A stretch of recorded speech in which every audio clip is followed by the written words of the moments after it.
Dr. Mallow was a very simple man. He approached life rationally, not empirically. The horizons of his world were narrowly confined, and this afforded him, he believed, more happiness than that granted to the majority of his fellow creatures. The young Englishman in front of him now, for example, was of no interest to him at all. The trained psychiatrist in him recognized the submerged tension, emotional sublimation, and signs of erotic shame in him as a matter of course, but only the paperwork and money being laid on the desk were worthy of scrutiny and serious attention. Where the man came from, the source of his money, the authority behind the documents he produced, and the reasons for his neuroses were questions that only an empiricist, or, worse still, a psychologist, would ask. The only questions Dr. Mallow considered worth asking were questions of authenticity, quantity, reliability, and seriousness of purpose. "This money," said Dr. Mallow, "is good for 1 year of treatment. Also, with the current weakness of the pound, what you have given me is, I regret, too little by approximately 1 1/4%. Oliver Delft took a thick wad of £20 notes from his pocket. "The case is a severe one," he said. "Regular sums will be paid into a bank of your choice, annually or quarterly. I believe this procedure is agreeable to you? Unluckily, as you know, this is not the first time my family has had occasion to avail itself of your services." "Sometimes these problems lie deep within genetic inheritance," said Mallow, watching the money being counted onto the table. "Enough. 140 is £15 too much. Be pleased to sign here and here. I can offer change for you in dollars US or francs Swiss."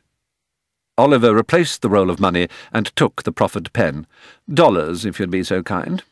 "I note," said Dr. Mallow, "that your unfortunate brother has no name." "I'm afraid you will discover that he has many," said Oliver with a rueful smile. "Last year he was the rightful heir to the Getty fortune. He kept that one up for over 6 months, almost a record. In his time he has been, Margaret Thatcher's secret lover. He has been an abused orphan, a Palestinian gun-runner, a member of the Danish royal family. Frankly, you name it, he's tried it." "You don't say," murmured the doctor. "And at the present time?" "It's back to politics. Thinks he's the son of an English cabinet minister called Madstone. Won't answer to any name but Ed, or is it Ned? No saying how long it'll last. He gets it all from the newspapers, of course. The real Madstone boy was snatched by terrorists 2 days ago. I dare say you've read about it in the papers." Mallow gave no answer. "Anyway," Oliver continued, "that's the current delusion. It's sad to have to give up on the lad, but we just can't cope with him any more, I'm afraid. He's young, extremely fit, and capable of terrible violence. He's done some appalling things to the family. Quite unforgivable things. You wouldn't credit it to look at him, but then I believe that's often the way." "Indeed so. I understand also that this kind of mania is generally somewhat intractable. Permanent, often, I believe. Sometimes it is regretfully true. Patients seldom respond quickly. If, however, some improvement were noted—" "I think it very unlikely," said Oliver. "But if the family's circumstances were to change in any way, and we found ourselves willing to give him another chance, we would of course be in touch with you in the usual manner. Otherwise, sir, you may trust that he will receive the highest quality of care. In the event of demise, he is very dear to me. I trust that you and your staff will ensure that he lives a long and, insofar as he is able, happy life. My father and uncles assure me that you are to be relied upon in this respect." "Naturally we are to be relied upon," the doctor assured him. "Our diet and exercise regimes here are of the highest standard. You will be pleased also by the seriousness with which we regard issues of hygiene, safety, and general health. Besides, we are subject to rigorous inspection from the authorities. There are patients who have lived happily amongst us for more than 30 years.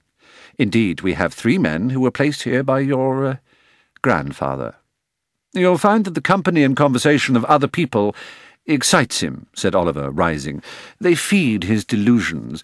You may find it best to keep him on his own until he's a great deal calmer. Let the memory of his old life fade away.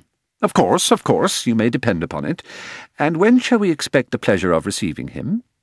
"My friends will arrive here with him sometime later this afternoon. I wish I could stay to see him settled in, but pressure of work, I'm afraid.